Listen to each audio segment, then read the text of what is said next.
focusing on yourself in a positive way is a great way of re-energizing your mind, your spirit, and giving yourself that extra boost, if you like, to be able to go to work and, you know, reinvigorate yourself with regards to things that affect you in your scope and in your personal field of endeavor.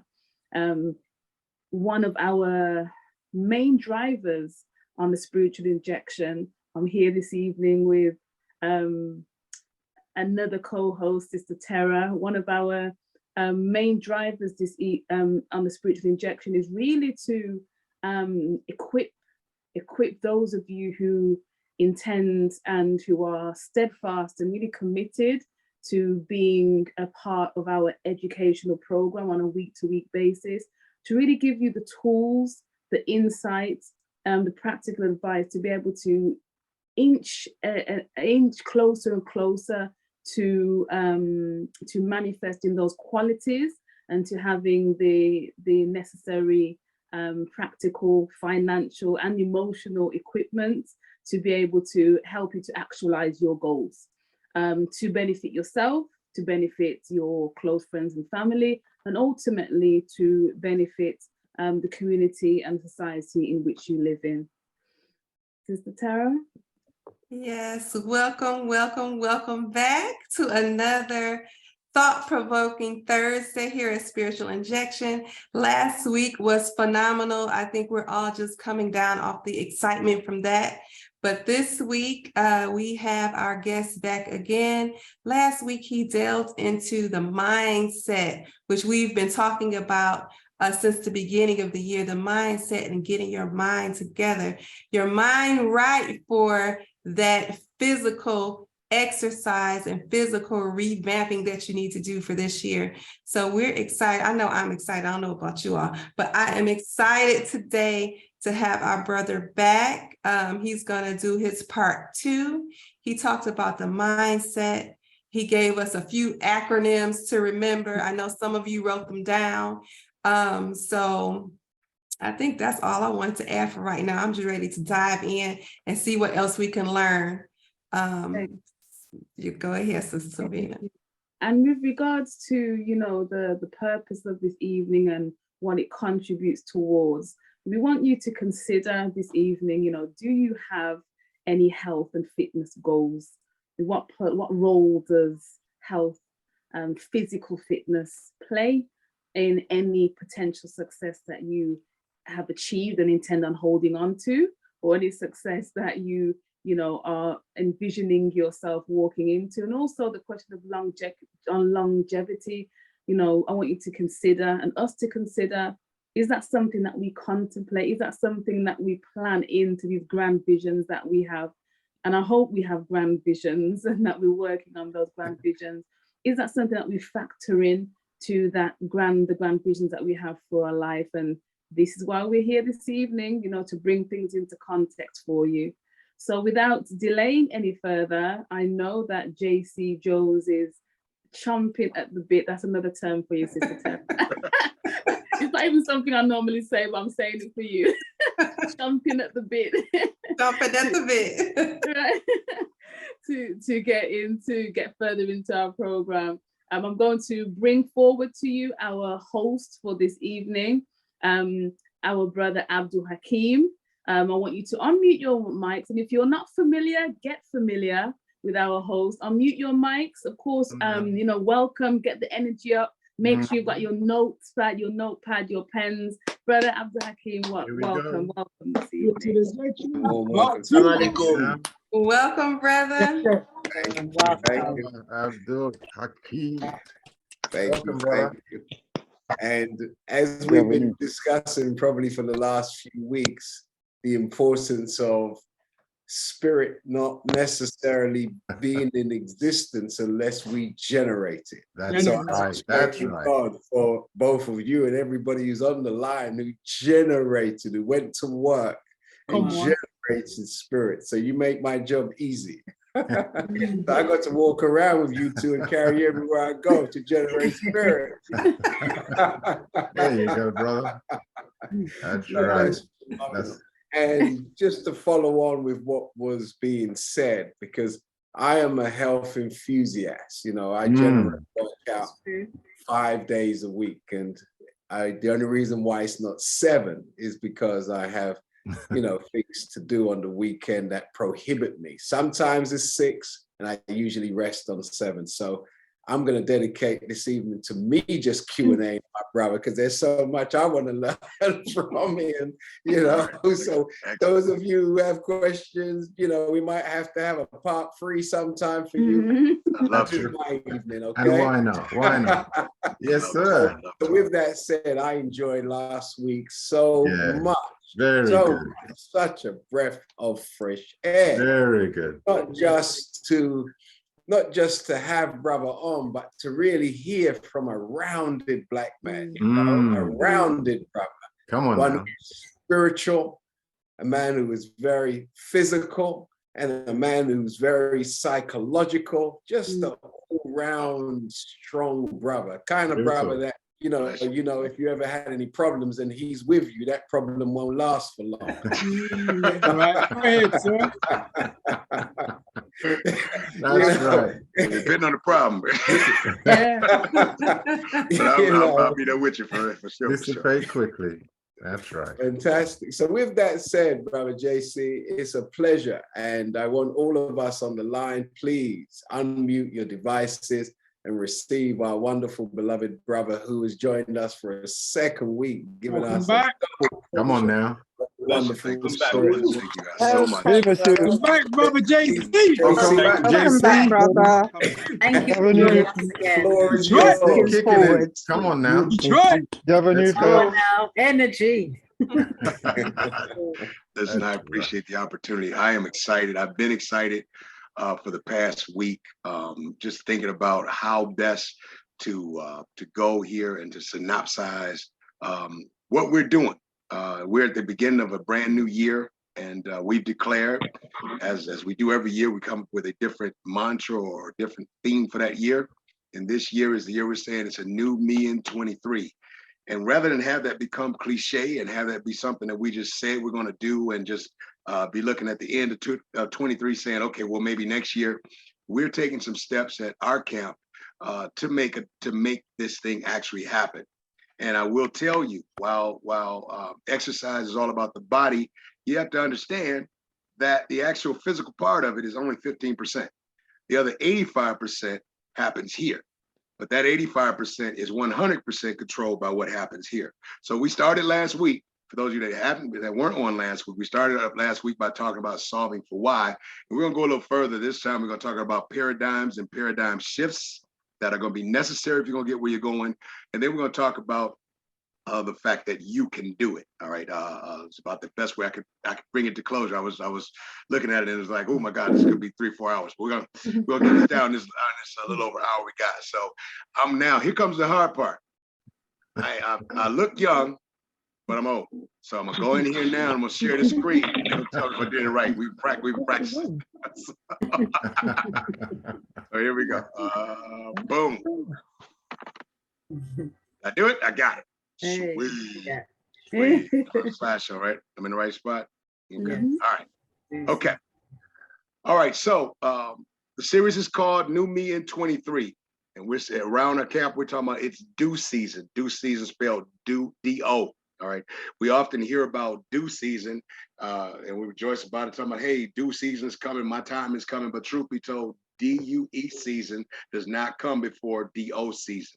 In order to get something done, you got to make some changes in order to be ready. So the first thing we talked about is we do a review. Is that called? Best friend friends? Okay, here we go. Yeah. All right, let me move the stage so I can see. Oh, what did I just do? You on There you go. There's an old man thing kicking in. It's okay. Okay. Take your time, bro. There we go. Okay. Mm-hmm. All right, let me get myself out the way so I can see. Okay, we talked about solving for why, just as a matter of review. We talked about without a good reason why, all the hows don't matter. We can know how to do things. Everybody has seen all the success videos about the 10 ways to be successful at this, the 10 ways to be successful at that. But none of that matters unless you have a reason good enough to make you do and take the steps that you need to take to make that happen. And that's all a part of what we call motivation. We learned that last week, if we didn't already know, that motivation is not a feeling. By and large, we associate motivation with the feeling of being motivated or wanting to do something, but that's not what it is. And again, I'll say to you, anybody that has to go to work, has a job, has a business, has something they do to make money and to make a means for themselves, you don't always feel like doing it, but you go because you are motivated by the fact that you want to eat, live indoors, buy stuff, and do whatever things that you decided are important in your life. So motivation is not a feeling, it is a reason. In fact, Google says it's a reason for a person to do a certain thing or have a certain behavior. And truth be told, it's a reason good enough to make you do what you don't want to do when you don't feel like doing it, because you want what you get when you get it done. When you talk about taking control of your health, that's the way you have to think, because you're not going to feel like working out every day. All right. He says he works out 5 days. I work out 5 to 6. And let me tell you, there are some mornings like this morning. I did not want to get up at 6 o'clock in the morning and go and pick up anybody's weight or run anybody's gym. But I want what I get when I get it done. When I get back in that mirror, I want to be happy. Get back on the scale, I want to be happy. I want to keep my ability to jump and run around if I happen to need to. So I'm doing what I have to do until I can do what I want to do. And it's all because I'm motivated by what I want. And that's what you got to recognize that motivation is. Motivation is nothing but a good purpose. Without purpose, life is an ongoing train wreck. We talked about that, right? Where there is no vision, the people perish or cast off restraints. What does that mean? That means they take their brakes off. There's nothing to stop me from making bad decisions or dumb decisions, because I don't have anything to weigh what I'm doing against. But when I have a purpose, all of a sudden I have to set priorities. I'm not available for everything. I'm not available to do everything. I'm not available to be a part of everything, because purpose sets priorities and priorities sets boundaries. Boundaries are important because boundaries bring order. In order for us to be able to accomplish anything, we got to have some boundaries that we don't let people get over.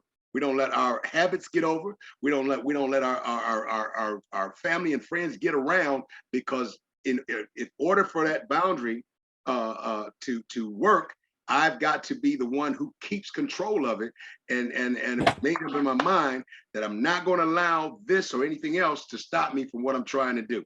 All right, so boundaries bring order, and order allows for progress, the process of progress. All right, then we talked about how success is a sojourner in search for balance.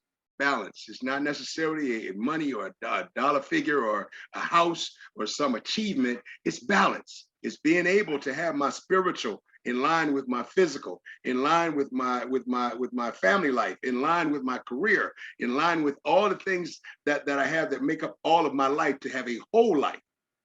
Because if I go after and obsess after my physical goals, and all of a sudden those physical goals take away from my family goals, then something's going to have to give. So I'm going to have to try and balance to make it all happen.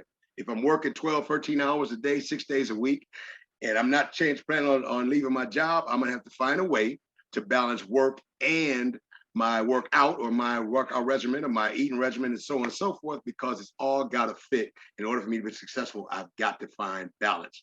And we talked about how failure may be accidental, but success is deliberate. I talk about this all the time. You will not accidentally find your way to success. You will not accidentally get to your goals. If you're going to do this, you're going to mean to do it. You're going to set up a plan. You're going to work that plan. You're going to implement that plan, and you're going to stick to that plan. In order for that plan to work, you're going to have to be consistent, persistent, and resilient. What does that mean? Consistent, doing what you're supposed to do, when you're supposed to do it, no matter come what may. Persistent, when life gets in the way, you stay on the way and keep it moving. And then resilient, when you fall down, recognize that you will fall down, that you get back up quick, all right? So that was last week. So now this week, we're going to go a little further.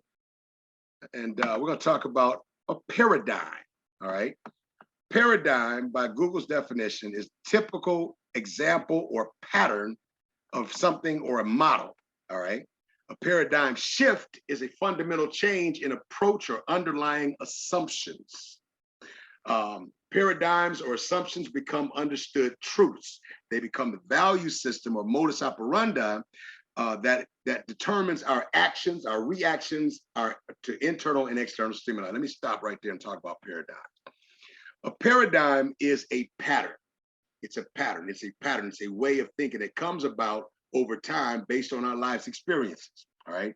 What I run into a lot of times is people will have a great idea of things that they want to do, things that they want to accomplish. I want to lose this much weight. I want to get to this size. I want to do this thing or whatever. But what happens is when you get started, you are immediately hit by a thing called a paradigm, which is your pattern of thinking, and a pattern of thinking that is developed over a long period of time that you don't even recognize is your pattern until you start trying to figure out why it is you keep doing the things that you do. All right. It is ultimately our perception, all right, that shapes our reality, and how we see ourselves determines how we see our world, our lives, how we act and react and interact with the world at large. What does that mean? What am I saying there? What I'm saying is your perception is shaped by your experiences. And so often we want better, but it's hard for us to see better because oftentimes we fall victim to our mindsets that we've come up against from pains we've had, past traumas we've dealt with, issues and concerns and things that have confronted us that we may have been successful or not successful with, and they determine how we respond and react. And what's funny is with a paradigm, if it's a way that I think, I can't get past it. I can't get past the way I think. I'm only going to go as far as my thinking will allow me.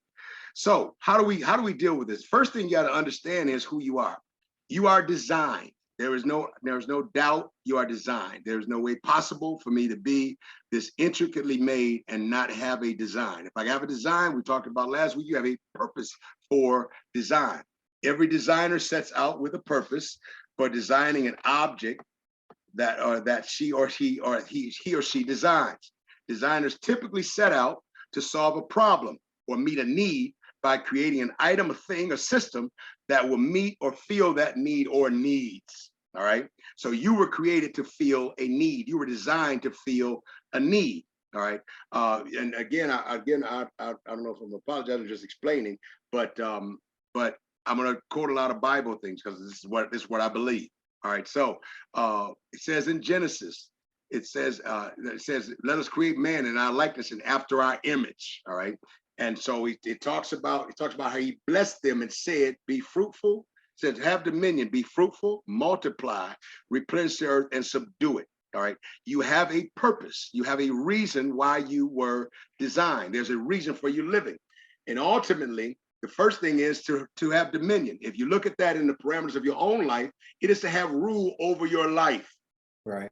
So many of us are out of control in our own lives. We don't have control in our lives. And that feeling of helplessness causes us to live as victims in our own lives. And that is not how we were designed to be. You're supposed to have dominion and be fruitful. Be fruitful. That not only means to have children, but that also means to be productive, to have something for which you are living and doing. The whole idea behind us being alive is not for us to survive. We talked about this last week, or to outbreed the next man, but it is literally to be here to produce something, to have a reason. You know, there was a speaker that talked about how, you know, when you look at a gravestone, you'll see a born date and you'll see an end date. That dash in the middle is life. And what we do with that dash in the middle is completely up to us. And we're here not just to subsist during that time period, but to actually make an impact and have something that we produce that leaves a mark with our name. You can't take your stuff with you. You can't take your bed with you. You can't take your car with you. You can't take your money with you. The only thing you take with you when you leave here is the name you made for yourself here on earth, doing whatever it was you were designed to do, or the lack thereof, one or the other. All right. So ultimately our purpose is to have dominion, to be fruitful or productive, to multiply, which means to have impact. You, again, we talked about this last week, you again should be impacting somebody else's life. You are not just simply here to take up air or space. The fact that you're around ought to cause people around you to be better. All right. If you ever go to somebody to a, I don't know if you've ever been to a funeral where they have to make up stuff to say good about a person. Yes. Yes, That's a sir. sad affair. That's a sad affair. And I'm sitting there looking like, you didn't do that. You didn't do that. But a eulogy is to say something good. And in order for me to be able to say something good, you got to do something good. In other words, you got to do something for somebody. And I'm gonna give you this. Do something for somebody, all right, that can't do nothing for you, and don't tell nobody you did it. Yes, That's the key right there. In uh-huh. other words, don't try to get your accolade to make yourself look good around people, but simply do it because you knew it was the thing to do, because you wanted to make an impact on somebody's life. Yeah. Because that's what we call seed sowing, and seed time and harvest will continue out with strength. The more you sow good seed, the more you get good seed back to you. But that's a whole nother seminar. Now, Yes, so sir. Good multiply or impact, and then subdue the earth, which means bring our lives into submission to our dominion. You do realize that your life is not going to make it convenient for you to get where you want to go. It's not going to. Before I came on this broadcast, I got 3 crazy calls in the middle of it all. But you know what? I got to subdue it. You got to keep moving, because life does not stop. All right. So what you have to recognize is, yes, you're supposed to have dominion. He gave you rule right before he told you what to do. Be fruitful, multiply, replenish. I forgot, replenish the earth. Replenish the earth. You ought to be putting something back into the earth. If you're in the community, you ought to be putting something back in the community, putting something back into people that are younger than you, sowing into people. The things you've been through, the things you've dealt with, it would be a shame for that stuff to go to the grave with you without you telling somebody that a better way to do something. Because, all right, so replenishing the earth and subduing the earth and having dominion. All right. Now, so you got to bring your life under submission, bring it into dominion. So that's our purpose for design ultimately. But here's the problem. We were born to win, but we've been conditioned to lose. What does that mean?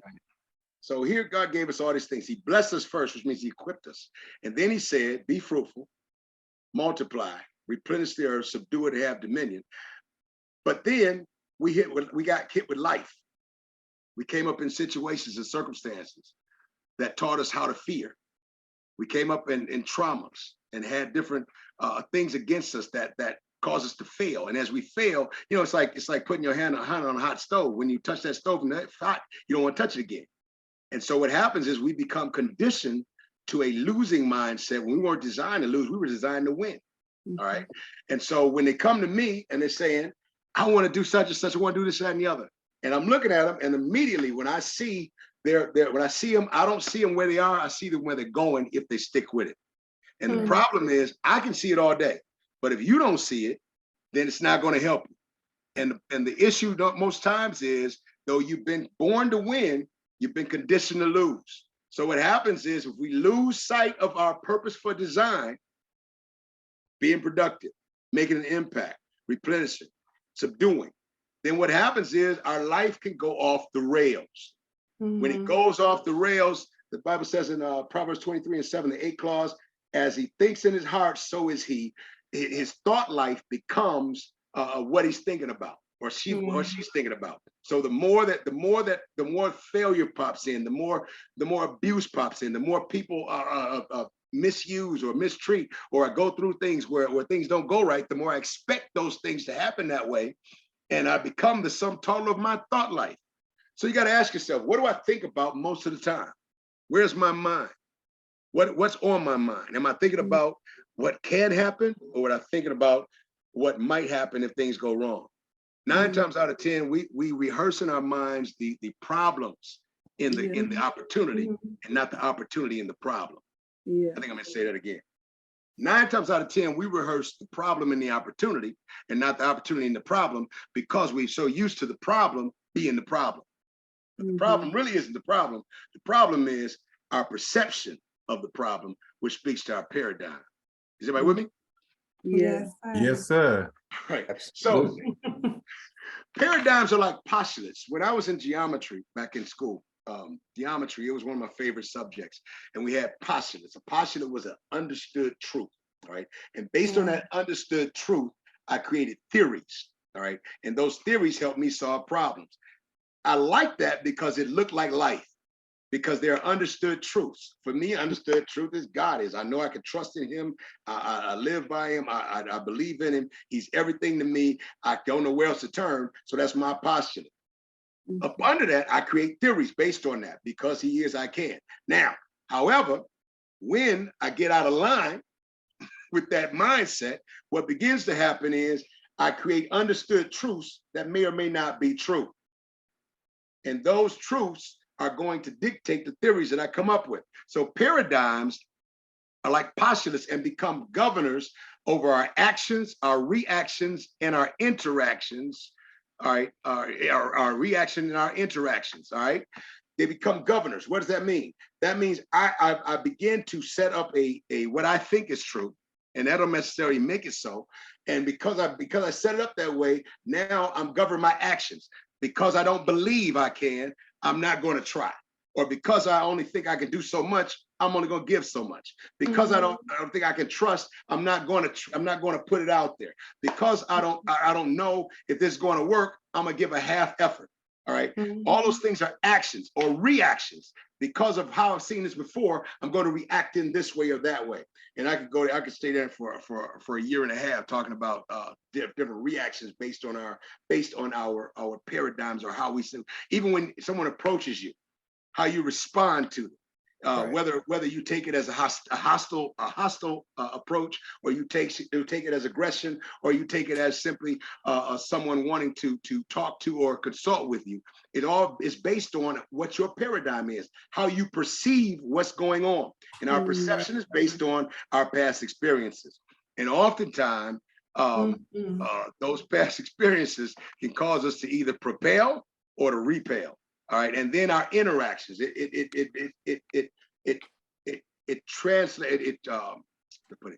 governs how we are going to respond or deal with each other and interact with each other, or whether or not we even will be on the up and up with folk, or how we will subsist or work with folk. I know people that are super talented that because of their paradigms can't work with nobody. And when you can't work with nobody, you can't go nowhere. It doesn't matter what you know. People don't really care how much you know to know how much you care. Number one, and number two, if I can stand to be around you, it really doesn't matter what you got to offer. So, but the paradigms are often formed by life experiences and environments, and these paradigms cause us to build theories upon which we make decisions. And why are decisions important? Because decisions determine direction, and direction determines destination. Say that one more time. Decisions determine direction. Direction determines destination. All right. Every decision you make determines a direction that you're going to take, and that direction is going to determine where you wind up. I think I used this analogy last week about we have a street here called Southfield Road. From Southfield Road runs north and south. If I'm at 6 Mile in Southfield and decide I'm going to go to 12 Mile in Southfield, and all of a sudden I'm driving up Southfield Road and I turn left or head west on 7 Mile, I'm either doing one of two things. I've either changed my destination, because now I'm no longer going up 7 Mile, up Southfield to 12 Mile, or I've taken the long way around. All right. And that's all based on decisions. And those decisions are largely based on the theories that we set up based on our understood truths. Am I able to do this? Is this something that is this just another time that I said I'm going to do something that I'm not going to do? Is this was I just talking out of my emotion? Was I just talking about how I felt at the time? Would it just sound good to be around? I want to be with my peers, and they were talking about doing it, so I decided I was going to do it. If I really mean it, all right, it's going to show up in the action. But the problem is, oftentimes I can mean things or want things to happen that my mind ain't ready for them to happen, because I have a flawed paradigm at work behind me. Flawed or false paradigms will cause us to make flawed decisions, which in turn will alter or delay our destination or destiny. And sometimes it's on purpose. I'll pause for a second. Why do I say that?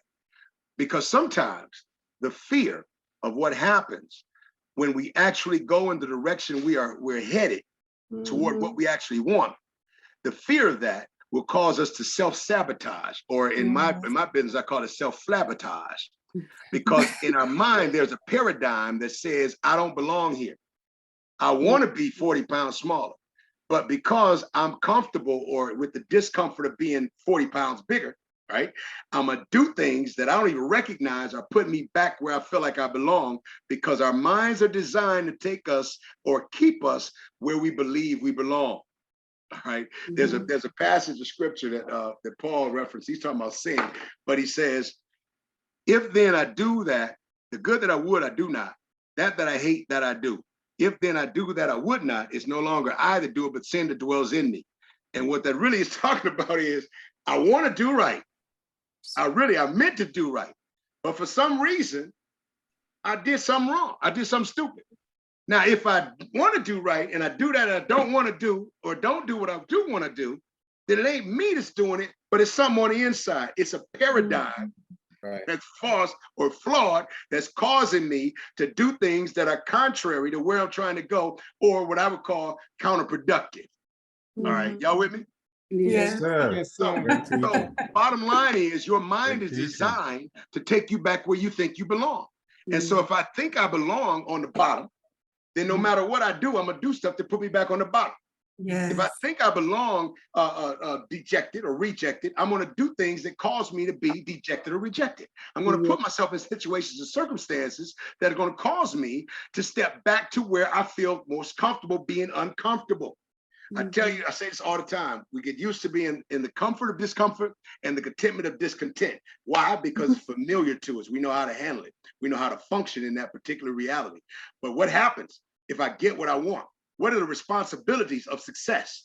If I actually get to the weight that I'm supposed to be at, then people are going to expect me to do better when I'm out. If I actually get to the financial status I'm supposed to be at, then folk are going to expect me to pay my bills on time, to do the things that people at that level of living do. And that may be something that I want, but my paradigm says it ain't for me. All right. So when we talk about paradigms, you got to understand something.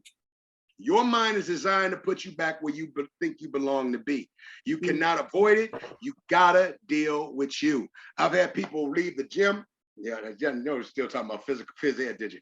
I've had people leave the gym, run from gym to gym, run from program to program, from instructor to instructor, from class to class, right? With the idea that I wasn't getting what I was supposed to get over here. Now, mind you, we got testimonies upon testimonies upon testimonies upon testimonies.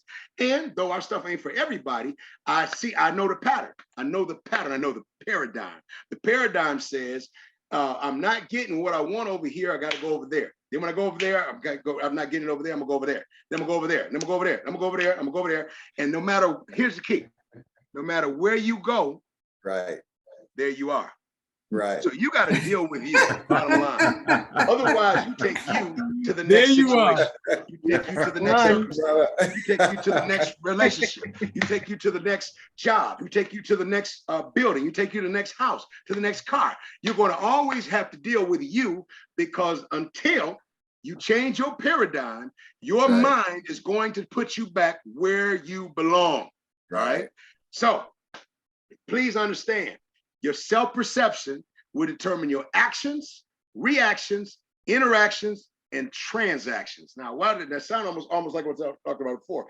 But when you talk about self-perception, it's going to determine your actions. When I perceive myself a certain way, there's a certain way I act or do. All right. I have no how to put this? No doubt that Abdul Hakim is a businessman. I'm looking at his actions, I'm looking at how he carries himself. All right. I have absolutely no doubt about who he is. Now, he knows that, and that's why he carries himself that way. Your actions are going to be due to your self-perception. All right. Your reactions are going to be due to your self-perception. Listen, if you're not sure of yourself, let me put it this way. Conceit is hidden insecurity. And if you find someone who's got to constantly be lifted up, exalted, talked about, he's got to constantly be, and we all got them around us where they got to be constantly puffed up and so, oh yeah, you the greatest, you the best, you that, all that. That is usually due to a need for acceptance because they don't accept themselves. Conceit is hidden insecurity. Now, when you are secure, then your reactions are different. Mm-hmm. You're not so caught up in everything being about you because you're secure in who you are. All right. Your reactions are different. If somebody talks about you, you're not as bothered as someone who really is worried about people talking about it, because it don't matter to you, because you know who you are. All right. Your reaction, your interactions, the way you interact and deal with people is different, because now it's not a matter of pretension of I versus you. It's a matter of we're here to help each other get along. And then transactions, what you'll be involved in changes based on how you feel about yourself. Your actions reflect your self-esteem or your lack thereof. So now we're trying to fix this paradigm, because whatever this is that's on the inside of us is causing us to stop from where it is we're trying to go. So what do we need to do? We need what's called a paradigm shift. All right. We talk about making the shift. There's a passage in Romans. It says, be not conformed to this world, but be ye transformed by the renewing of your mind, that you may prove what is that good and that acceptable and that perfect will of God. When you talk about not conforming to this world, it's not the word cosmos, it's eons, which is the times, which if you're watching anything about these times, we in some crazy times. All right. And right now, it's almost like anything goes. And don't hurt nobody's feelings. Don't say nothing off rip. Don't have an opinion about anything. All right, just kind of keep moving, shut up, put your head down. All right. It's complaining about everything, it's blaming everything. That's conforming. In order for us to make that paradigm shift, we got to stop conforming. We have to stop conforming. We have to stop trying to fit in to what everybody thinks. And trying to fit into the way that the world's going. Because let me tell you something. If you follow the herd, you're headed to the slaughter. Come on. If you follow the herd, you're headed to the slaughter. All right. Bottom line. All right. So what do you want to do? You want to be that one we talked about last week that was outstanding. In order to be outstanding, you got to stand out, which means you're not going to fit in, which means you have to be an independent thinker. Now, we have to be independent in our lives, but you got to be an independent thinker. You got to think for yourself. You have to think for yourself. And so what does that mean? You have to elevate your thinking above those people around you, because everybody around you is just thinking about living for the weekend, where the next party is, who's doing what, who's talking about what she said, what he said, who's sleeping with who's what, all this stuff that doesn't matter in the scope of life. Right. So what you need to do is become determined to transform. All right. Transform in your thinking. Why? Because you are the sum total of your thought life. All right. So by the renewing of your mind, how do I renew my mind? I need some new information, some new inspiration. I need some new things to help my motivation, because the more I get information, the more I get inspiration, the more I can elevate my motivation. I got a better reason to do the things I need to do. All right. Transform means you got to transcend where you are. I'm not happy with where I am. I want to become who I'm supposed to be. If I was designed to be a winner, I want to be that. And if my life isn't winning, then I need to make some changes to get there. In other words, you got to elevate your thinking. What does that mean? The Bible says in Proverbs 4:7, wisdom is a principal thing. Therefore, seek wisdom, and in all you're getting, get an understanding. With everything else you're trying to do, get an understanding. Seek wisdom. Wisdom is the principal thing. What does that mean? You got to learn, research. There is no excuse right now to not have the information. You can say, I want to work out, but I don't know what to do. You can go on YouTube and find 1 million workouts. No excuse. I want to diet, but I don't know what to do. You can go on YouTube, Google, Instagram, find 1 million different diet ideas. All right.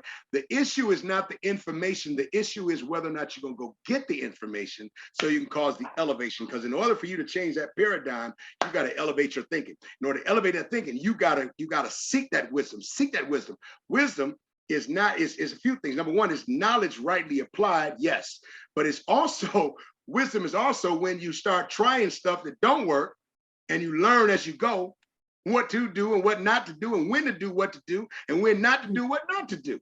So it is literally you taking steps and making mistaken steps and learning from those mistaken steps. And I'm gonna tell you, a mistaken step is better than a not taken step. Bank on that. Go ahead. Right? So don't be afraid to get to stepping. In all you're getting, get an understanding. What do you mean? In other words, get an understanding, get to where you understand what it is that you think you know. And most of understanding is understanding what you don't know, more so than what you do. And recognizing that these truths I can actually, when you say understanding, stand under. All right. I can stand under. I can now stand under these truths to help elevate my thinking. But you only do that when you start reaching out and looking for something. This forum is reaching out and looking for something to elevate your thinking. The fact that you got folk from around the world trying to find new information, trying to comb for different ways, perspectives, all of that is helping everybody on this podcast to grow if they ingest what's being said here and being given and put it to use. All right.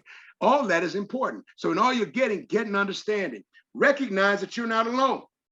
All right. Recognize that you're not alone. Whatever you're going through, you're growing through. All right. Bottom line. And whatever you're going through, somebody else has made it through. Hebrews 12:1 talks about see around with compass about with so great a cloud of witnesses. I tell folk all the time, because everybody thinks they got a unique situation, but they don't. In my gym, 97% of them are women with kids, with jobs. Some of them have 2 jobs in school. Some of them got 2 jobs, school, and a crazy boyfriend. Some of them got problems, husbands, wives, whatever. It don't matter. Everybody's got problems. All right. Everybody's got problems. And believe it or not, yours is not uncommon. Somebody has been through what you got going through and got through. And you got to recognize that if you can trust in that posture, for me, it's God. Whatever it is you want to believe in, it's on you. But let me tell you, once you get something that you can believe in, that you can trust in, you got a hold of that. And you got to keep moving, knowing that you are not alone. This is not unique. You may feel unique, but it ain't unique. And if anybody got through it, you can get through it. All right, I'm going to say that one more time. If anybody got through it, you can get through it. You just got to get through it. I say this often. I'm gonna keep moving because I have a little more to go to. I say this often. I used to drive through storms a lot. I was in the network marketing business, and I was going through mountains of Tennessee and Virginia, West Virginia, with this little bitty car and my wife at the time and 3 kids. And you be riding, and all of a sudden it's nighttime, it's late, and the winds start kicking up and a storm comes. And some of the storms down in those mountains, man, would be the rain and the wind's blowing sideways. It's 2 lanes, it's 1 lane going, 1 lane coming, and there's trucks all over the place. And the first impulse is, I'm gonna pull over till the storm stops. But in my mind, that was always a mistake. Because if I pull over in the midst of this storm I'm going through, right? Then what happens is, I don't know when the storm's going to end, but now I'm not moving. And now as I'm not moving and I don't know when the storm's going to end, now I'm going to fall victim to whoever is coming past me that can't handle their storm, that may kick me right off the cliff. So I determined I take my chances and keep moving, keep braving the storm, keep riding through the rain. And what I found was, as I kept riding through the rain, kept riding through the storm, braving the wind, continuing, bare knuckle on the steering wheel, what I found was, after a while, if the storm may not have passed, but I passed it. And what you got to recognize is, no matter how big or bad your storm is, if it don't pass you, you pass it. Don't stop moving, keep going, because you ain't the only one. Somebody else has lived through it. And as long as you're breathing, there's opportunity for change. Don't stop moving, keep it going. You got this, you can do this. You are not the first. So I got to recognize I need to transform my thinking. Wisdom is the principal thing, that I'm not alone. I'm going to get through this. All right. And then I got to lay aside every weight. All right. That's your past failures. For some of you, that's your past successes. If I'm still celebrating my high school homecoming game football touchdown and I'm 43, well, I've missed some life in between there somewhere. All right. Come on It's now. time to let it go. You got to let go of your past regrets. You got to let go of your past fears. You got to let go of your self-doubt. All those things are weighty. And those things that weigh on you, the funny thing about that weight is I can't carry that weight and move forward. All right. Let me hit you with one. You got to forgive. I'm going to set the pause for a second. Right, I'm going to pause. I'm gonna take a sip of water. Yes, sir. Yeah, me too. You gotta forgive because you holding on to unforgiveness. What happens is the person you don't have forgiveness for, it ain't holding them up. Right. It's holding you up because you can't take hold of your future and hold on to your past at the same time. And as long as you're trying to keep their head down with what they did to you and you'll never let them forget, then what you got to understand is while I'm holding them there, I can't go where I'm going. I can't get to moving. I can't go no further. I can't go nowhere till I let them go. Let go. That's Right? the one. And some of that unforgiveness that you're harboring in your heart is keeping you from your goals. It's keeping you from being able to press forward because you want to blame somebody else for where you're at. I've seen it too many times where folk come in and they're blaming their spouse, they're blaming their girlfriend, blaming their boyfriend, blaming their family for why they can't lose weight, for they can't get off the medications, why they can't commit to anything. And the truth be told, it ain't them. It's you. You gotta let it go. When you forgive folk, you don't give them the right to be free. You give you the right to be free. That stuff is weighty. Let it go. And the sin, which is the propensity to be counterproductive to your purpose. All right, the propensity to be counterproductive to your purpose. You got to let that go. You got to let that go and determine that you're gonna run with patience, consistent, persistent, resilient action. The race is set before you, recognizing life is a marathon. Take your time. It's your pace. It's your race, all right? It can't nobody run it for you. It is your race. And stop comparing yourself to the people on Instagram, to the people on Facebook, to the people on TikTok. This is your life. When all said and done, I tell my people all the time, can't nobody wear your drawers but you. All right. And you got to determine that I'm gonna wear my own drawers. This is my competition, and I'm my competition. My competition is who I was yesterday. And I want to be better today than I was yesterday so that I can reach into tomorrow and be better tomorrow than I am today and constantly be moving upward and onward to where I'm going. All right. So we're talking about making the shift. So that's how you make that paradigm shift. Why is that important? Because what you got to recognize, people, when you talk about this or any other goal, open up all kinds of stuff. Where am I? Gotta go. Okay, hold on. Old man to kick back in. Go ahead, brother. Great teaching. Yes. Somebody said they had somebody blame them for not losing weight. Yeah, they do that. Okay, back here. Okay, get it back on. Am I sharing? Can y'all see me? It's coming on. It's coming. It's making coming. A shift now. We're going on. Uh-oh. Come on, did I hit it right? Yeah, so just need to make it cool for you. From the beginning. All right, you're embarrassing in front of company. Okay, here we go. All right. So now the last thing I want you to be able to really recognize is that you got to come to the point once you have shifted that paradigm to recognize that I can do it. I can do it. At Jones Athletic Gear.com, for our athletic group, athletic gear company. At Jones Athletic Gear.com and at the camp, we have a saying that says, own your life. All right. And composites of that are, first off, you got to own your identity. What does that mean? You got to know who you are. Right. And when you define yourself, can't nobody else define you. And that becomes important because people will always define you as who they need you to be to serve their purpose. Yeah. But you have to define yourself. And once you define yourself, you don't have to worry about being redefined by anybody else.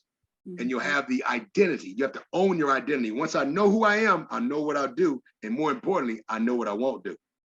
All right. Then you have to own your process. Recognize that you ain't all there. You're not ready yet. You're not all there. You don't have it all together. But I'm in process. Own that process. Be okay with it. Be okay with the fact that I made it today. The progress I made today was today's progress. And just like God said, and it was good. Be okay with that. You're not going to get there. You're not going to go from the bottom of the mountain to the top in one day. You got to climb that thing. And as you climb that thing day by day, every step you make progress-wise, give yourself an attaboy. Give yourself an attawoman. You might tell yourself that was good. And keep going, keep moving. Own your process. Recognize that you're going to make some mistakes along the way. And that's okay. You're going to learn from those. You're going to make some bad decisions, and that's okay. You're going to learn from those. You're going to find yourself in places where you're challenged, and the challenges seem hard and overwhelming. But guess what? You're going to get through it. And when you get through it, you're going to grow through it. When you grow through it, you're going to be better off because you went through it. And that's okay. All right. So own your process. Then you have to learn how to own your decisions. I'm going to let that sink a minute because that's deep. Own your decisions. When you make a decision, it's yours. Own it. I was told this back in 1995. I was on a construction project, losing my mind because I was running a bunch of contractors and they were running me because I was young at the time. And they were running me around and had me going all kind of different ways. I'd make a decision and they changed my mind, and I'd make another decision, they changed my mind. And finally my boss came to me and I was stressed out. I thought I had stroked out that particular day. I couldn't feel my whole left side. It wasn't a stroke, it was anxiety. And he said to me, you know what's going to happen? You're going to stroke out or die. And then we're going to have a moment of silence for you. And then somebody's going to be in your job the next day. So let me give you a word of advice. He said, whether you right or you wrong, you right, because you bear the consequence either way. And that changed my life. Because when you make a decision, own it. Was it the right decision? Maybe. Was it the wrong decision? Maybe. But it was my decision. Your power in life is the power of a decision. All right. And even the decision not to decide is the decision to relinquish your power to make the decision and then thusly fall victim to whoever's decision you gave it to. All right. So when you make a decision, own it. Be okay with it. Own your consequences. If it comes off right, I'm good with it. If it comes off wrong, I'm good with it because at least I was in control of what I decided. All right. You got to own your consequences for your decisions. Every decision has a consequence, good or bad. If I make a good decision and it begins to propel me in my career, now all of a sudden I got consequences. Now I don't have as much time as I used to have. If I make a good decision and decide to go work out, all right, and that's causing me to lose weight or to reach my goals or to tone up or to be ready for a bodybuilding competition, that has some consequences. That means for everything I'm doing, there's something that I can't do. And I have to be willing to bear or deal with the consequences of the decisions, right, wrong, or indifferent. They're mine. And once I take ownership of that, then now I'm in control. Own your failures. Own your failures. The worst thing you could do is try to find out whose fault a failure is it's outside of yourself. All right. Ultimately, it's my decision. So if it fails, it's on me. Now, here's the only way for it to really be a failure: for me not to learn from what I dealt with. If I learn from it, it's not a failure, it's a lesson. And these lessons cause me to elevate my thinking because remember, wisdom is a bunch of mistakes that I learned from. Right? Bottom line, that's where it comes from. So these failures don't do nothing but fail me forward toward where I'm going. So don't be afraid. Own your failures. Yes, I messed up. Listen, I've had every business you can name, everything from an ice cream truck to selling payphones to construction companies to energy management companies before energy management was big, to everything you can imagine. So I've had a whole bunch of failures, but all of those failures have helped me to be able to keep this camp together with shoestrings and bubble gum for the last 13 years. And it helped me learn something about my next iteration, about what I wouldn't stand for because of the money I lost in the last one. So it's all right. It's okay to fail. Recognize that failure is only failure if you quit, all right? And failure is only a failure if you don't learn from it. So own your failures and then own your successes. Stop being afraid to take compliments. Stop trying to stifle your light, all right?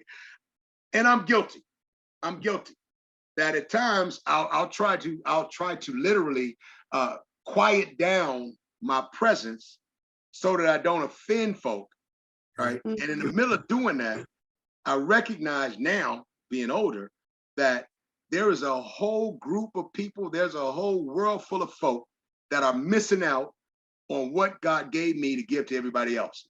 And trust when I talk about this, I'm not just talking about me, I'm talking about you.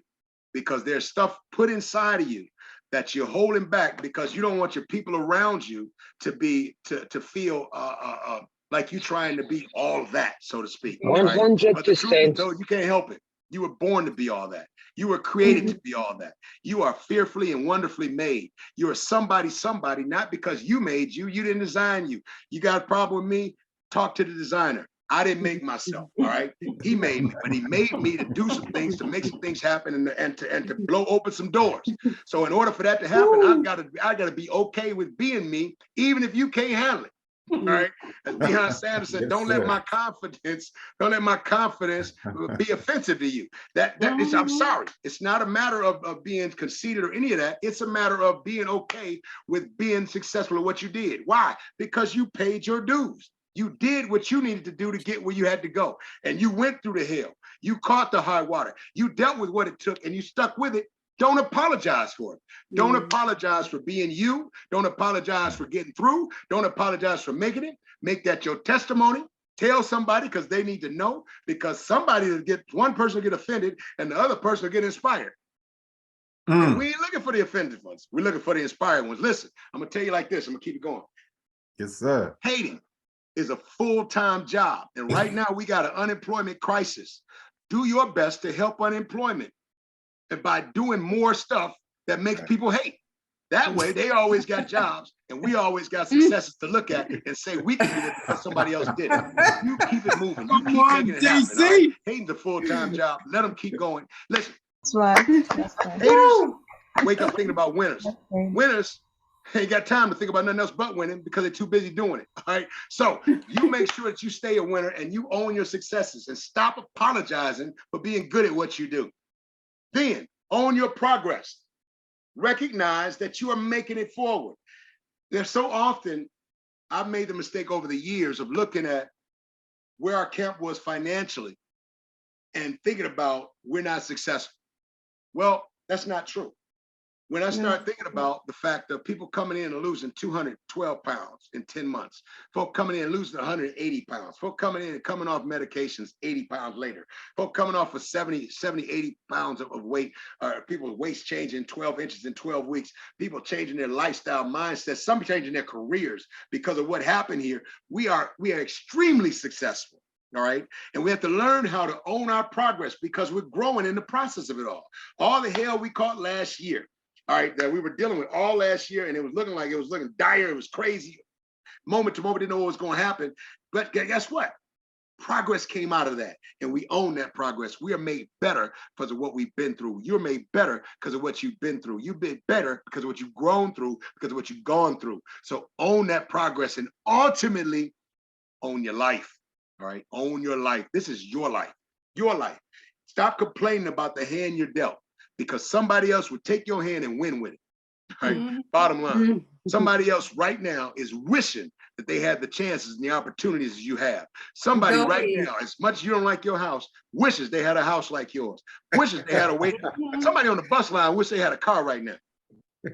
Somebody with no feet wishes they had your bad feet, your bad knees, your back issues. All right. You got to understand something. You got to own your life and be happy with it.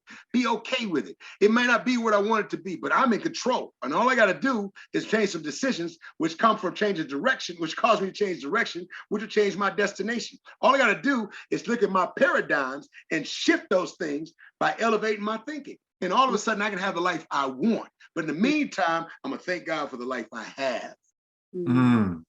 Last thing, how we doing on time? Am I good? Yeah, 30 minutes. Whoa. Okay. Yeah. Wow. So we need Q&A. Like, Right. we need some Q&A. Really? Am I good on time? JC, I'm gonna ask you to finish Okay, your good. Okay, points because we Can y'all hear me? want some Q&A before we conclude. Let that lot sink in. Y'all hear me? Yes, sir. No, continue. All right, so But we want to preserve some time for Q&A. now, here's the last part. We got to recognize that I can. Now that I'm taking ownership of my life, got to recognize that I can. Oftentimes, we have no problem believing that God can, all right? We have no problem believing that others can. The problem we have, for the most part, is believing that I can. But I want to tell you today that you are capable, all right? You're equipped for whatever it is that you're facing or dealing with. If you notice back in that passage in Genesis, I think it was 1:26, he said, he blessed them and said, be fruitful and multiply. God will never send you on a mission he doesn't equip you for before you go. Right. Never.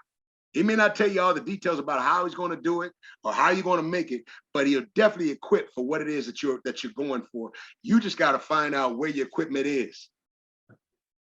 And largely, the equipment is right in here. All your resources, the things that you need are on the inside of you. And you don't find out until you have to pull on them.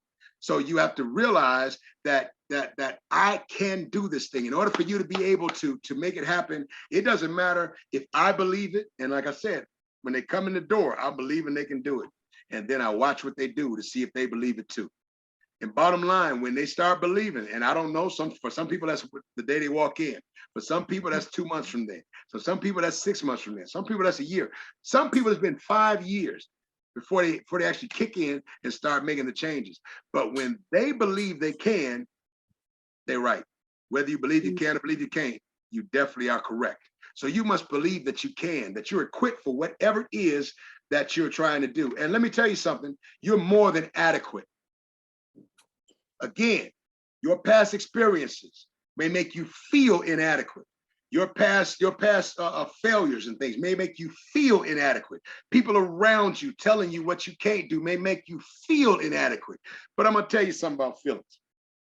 Feelings create false paradigms. When you want to make changes, you got to determine, am I gonna deal with feelings or I'm gonna deal with facts? The feeling says, I can't do this. I'm really scared about this thing. The fact says, God ain't never left me.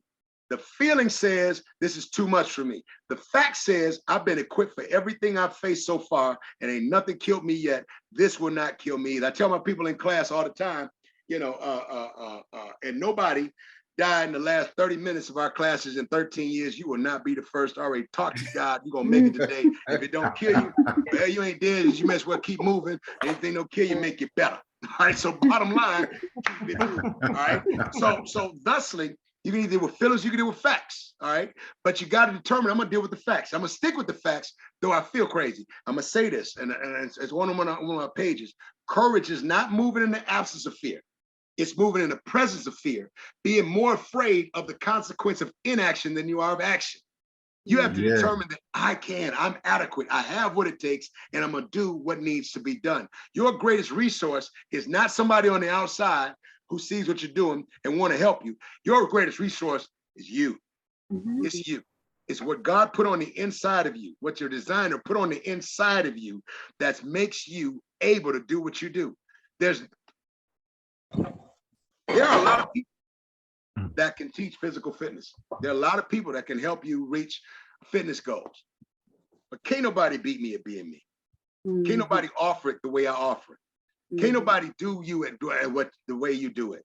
Can't nobody offer the world what it is that you have to offer specifically.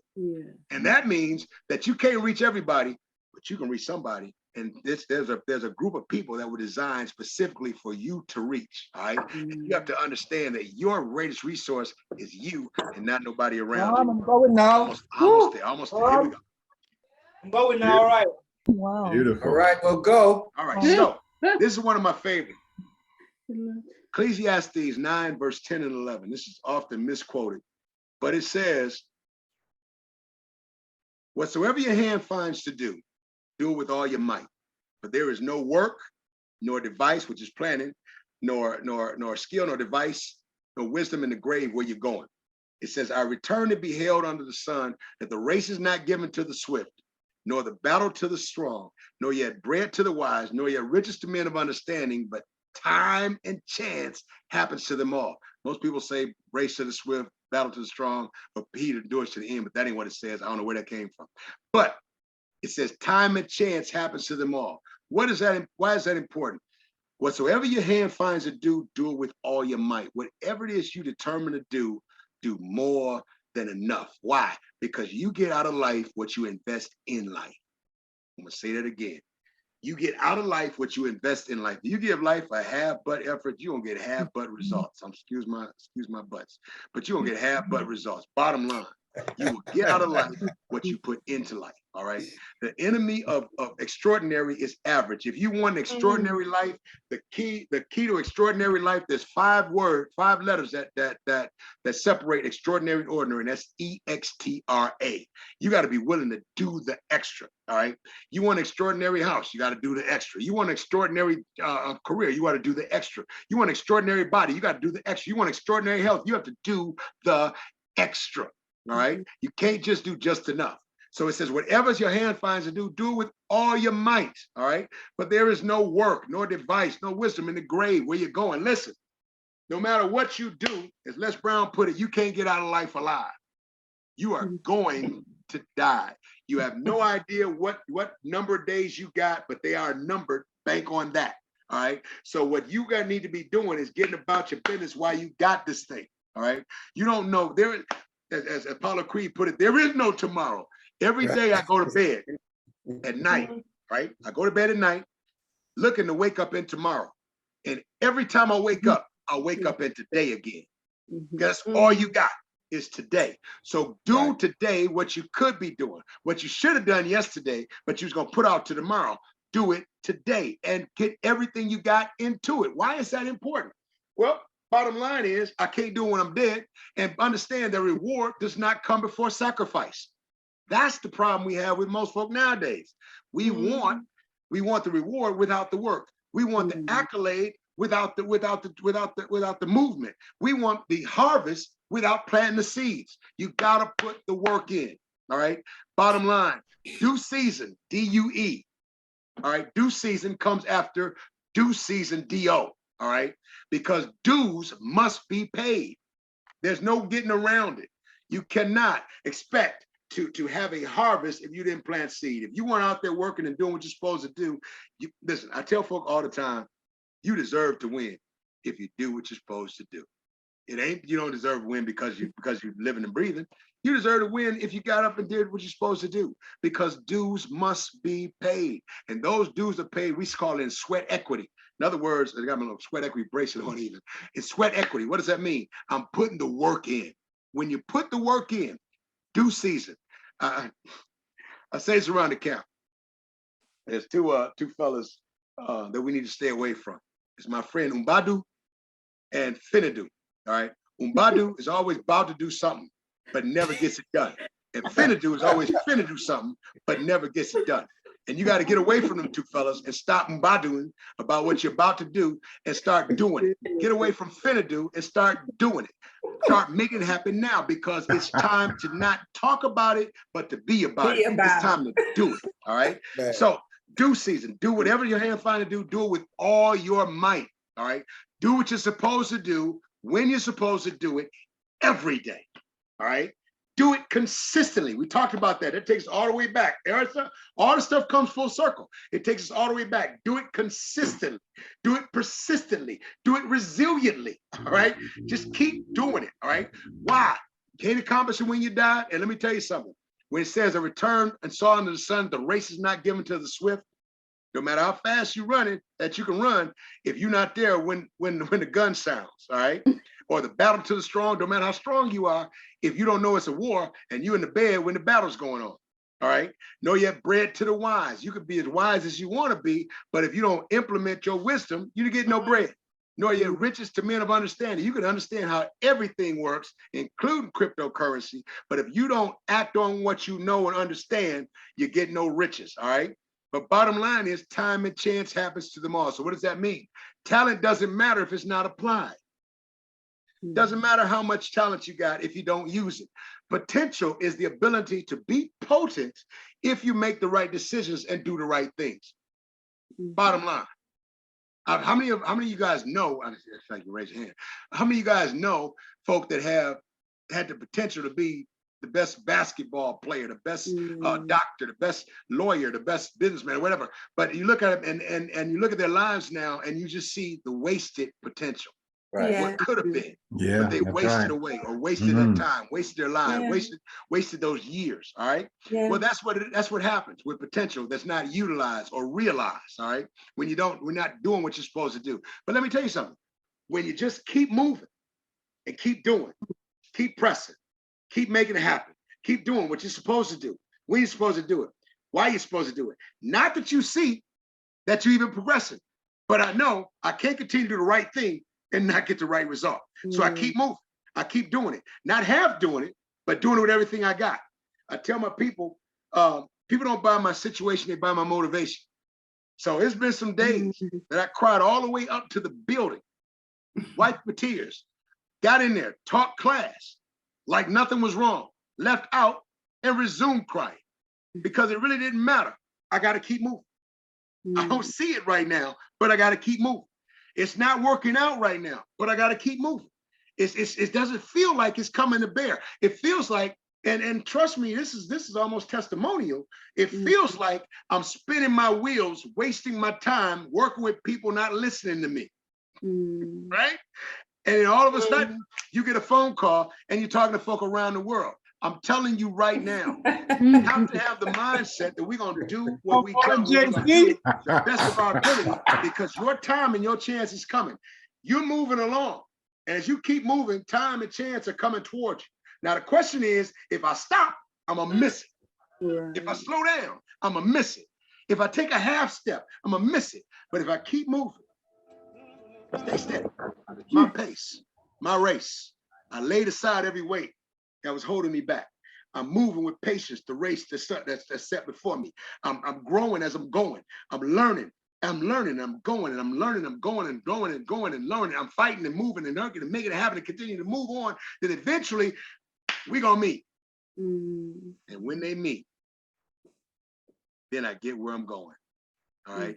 I can do. Your time and your chance is coming. Be on point, be in the right place, be at the right time, be in the right mind when they come, and don't you dare give up. Last one, we out of here. How we doing on time? We good? I would say, J.C. We almost said it's it. I would say touchdown. Yeah. Psalm 1 verse 1 through 3. This is one of my favorite scriptures. It says, "Blessed is the man who walks not in the counsel of the ungodly, or standeth in the way of sinners, nor sits in the seat of the scornful, but his delight is in the law of the Lord, that he shall be like a tree. And in his law does he meditate day and night, for he shall be like a tree planted for by rivers of water that bring forth his fruit in his season. His leaf also shall not wither, and whatsoever he does shall prosper." All right. That is one of my favorite passages of scripture, because it speaks to the fact that you can do something amazing things. You gotta make some changes. Number one, blessed is the man who walketh not in the counsel of the ungodly. You got to change your influences. You cannot take advice from people that are going in a different direction than you're trying to go.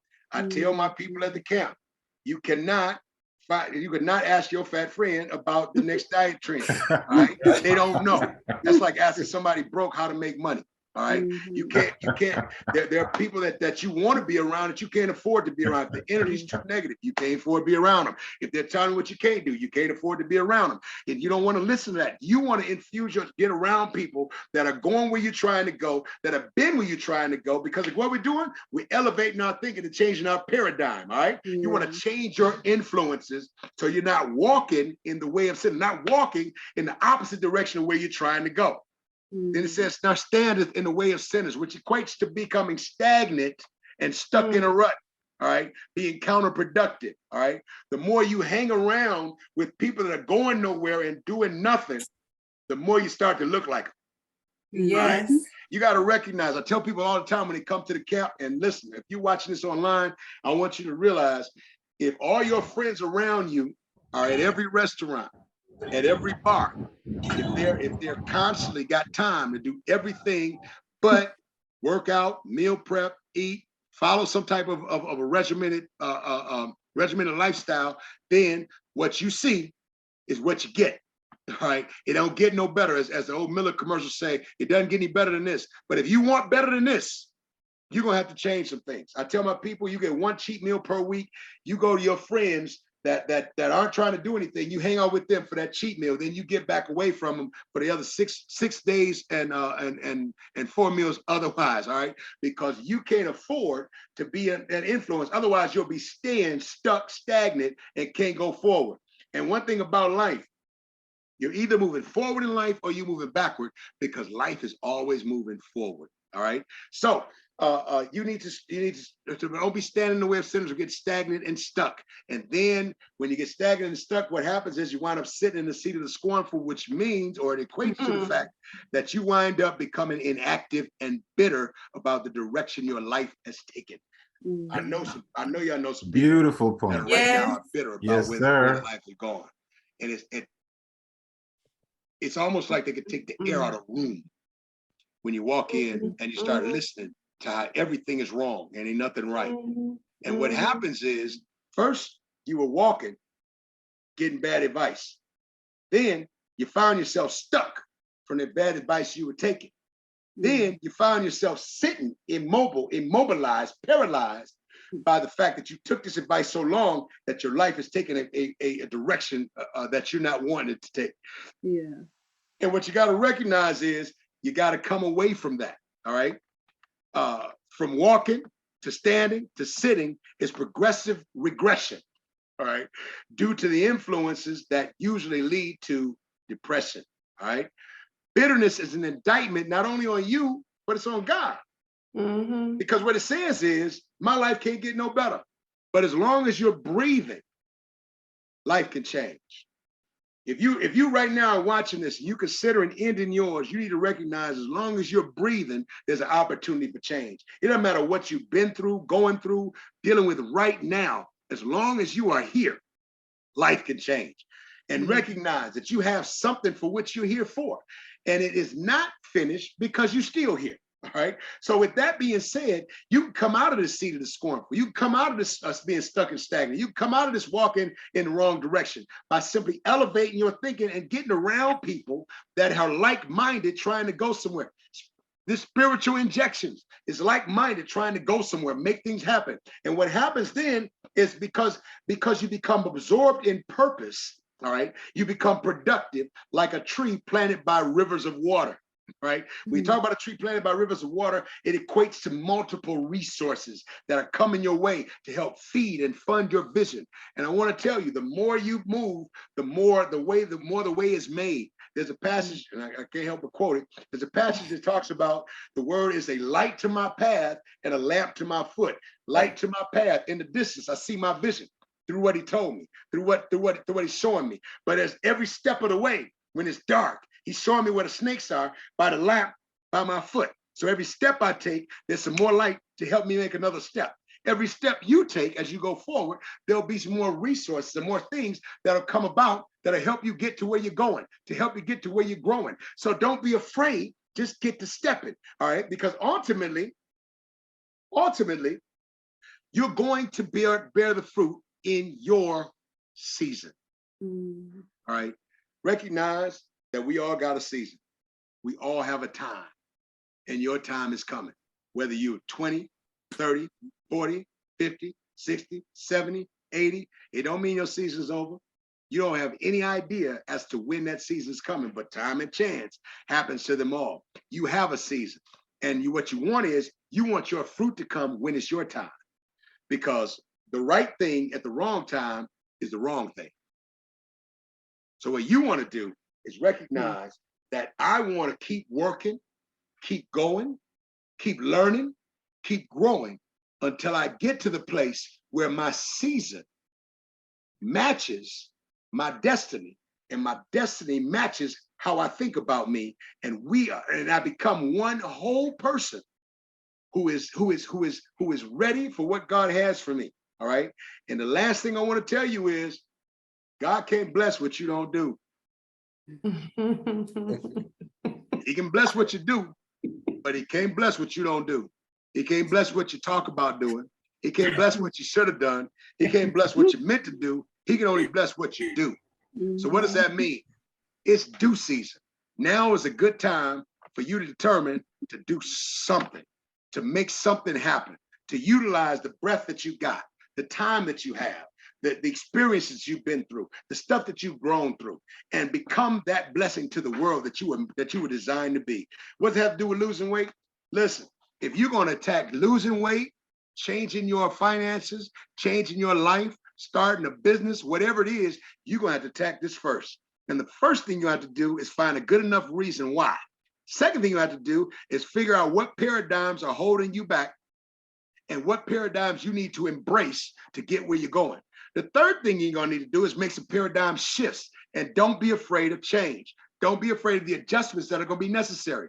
It is easier to redirect the car moving in the wrong direction than it is to steer a parked one. And that's fact, all right? So you just gotta get to moving. Then beyond that, you have to recognize that you can, you're capable, you're adequate, you're equipped to do it, and that you can do it.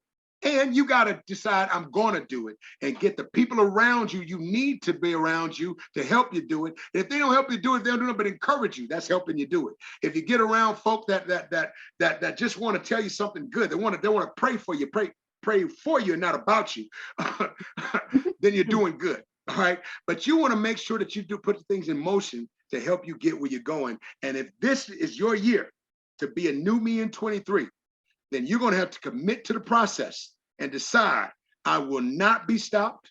I will not be stalled. I'm going to make this happen. I just want to share with you guys, this coming Sunday, we'll be doing part 3 in our series, which I gave a synopsis today. It's locally done, but because of the request, I'm going to put it out on Zoom and on Facebook Live. So anybody that's interested, you can, if you go to Facebook, official J.C. Jones Bootcamp page, you can follow us there, or also J.C. Jones Inspirations on Facebook as well. And then I should have put in the PowerPoint. Instagram, J.C. Jones _ Bootcamp. Again, J.C. Jones _ Bootcamp. Our athletic gears, jonesathleticgear.com. All that stuff. We'll make sure they get the information for you. But listen, I've enjoyed myself. I've had a blast. I hope I'm not overtime. I tried to time it out right. But so much to say. I want to hear some testimonies of some people that went out and actually made it happen, that actually decided that this is the year that I'm not going to make resolutions. I'm going to cause a revolution. And I'm going to do something great with the time I got. I want to hear that. I'm excited about your future. I'm excited about our future. I'm excited about working together. Love you guys. Anything I can ever do, let me know. Again, I appreciate this opportunity. Touchdown. Love you too, brother. Love you too. Fantastic. Wonderful. What I was going to say to you, I was going to send forth a command, okay? Hey, I appreciate it. Next time I see you, it must be when you're in London. We're going to send for you to come over to London. Well, listen, I will be honored to come. So all this boot camp that's happening via Zoom, no. We want one in London in person. Okay, that's right. We're coming. We're going to host you for the weekend. That's coming. Right. We're coming, please. We're coming. So those of you on Spiritual Injection who would like to attend a live conference with sir. Yes, sir. I mean, The ones in the chat. Wow. Yeah. Wow. Of course, I mean as well. Yes, sir. Yeah, let's get it done. I'm coming. I'm coming. I always wanted to go, and that's a great reason. You're going to have to just take the Eurostar and come to London. We're going to give you enough notice. Wherever you are, we'll give you enough notice and you'll come. But all I can say, there's no questions, because you answered all the questions, brother. And you answered the questions that we ain't even thought about. Exactly. Exactly. That's right. Yes, sir. When we think about them, we'll remember the answer that you gave to us in advance. So, brother, we are so delighted, and your presence this evening, taught us how blessed this platform is that we've been building for the last 3 years. Because for us to attract men of your caliber, it is indeed a great honor and a great privilege. Because this platform, as you know, is called Spiritual Injection. And you gave us such a dose of spirit this evening that we are good for a minute. We will be good. Wow. Everybody good? Thank you. I'm drunk. Good to go. We're God-centric people, and we love the spiritual. And we just loved when you quote the word of God and give us real live examples that we can see in our lives and that we can look towards. So it's indeed a great blessing, because some of the exegesis that you gave us of the Bible is so on point that there's no reason for any of us to fail after hearing such wonderful exegesis. So I'm not going to ask you any questions. I'm just going to thank you. And we want you to take all the praise we're going to heap upon you this evening. Man, thank you guys, man. You have no idea. Take it, because we're not blowing sunshine. We're bearing witness. Because you have blessed us, and you are most certainly filled with the Spirit of the living God, not the Spirit. Come the on. living God. You know, Come on, man. proof to us that God is man and man is God. And as he created us in his own image and likeness, man, he came from you this evening. He was just flowing. He was just flowing. He was just flowing.